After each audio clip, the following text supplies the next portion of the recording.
Proposamen zehatz batekin goaz. Bihar, Gasteizko legebiltzarrera.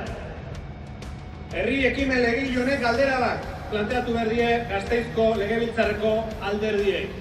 Gutxieneko soldataren inguruan erabakitzeko ahalmena nahi duzue bai ala ez? Hori da galdera, erraz ulertzen dena. Gutxieneko soldataz gain, gizarte zibilaren parte hartze demokratikoa da jokoan dagoena. Horregatik, argi utzi nahi dugu gaur ere, ez dugula onartuko demokraziaren ikuspegi autoritariorik. Demokrazia, eskubide sozialak eta burujabetza defendatzen ari gara herri ekimen legegile honekin. Horregatik, bihar, espero dugun boto bakarra, zentzuzko azalpen duen bakarra da.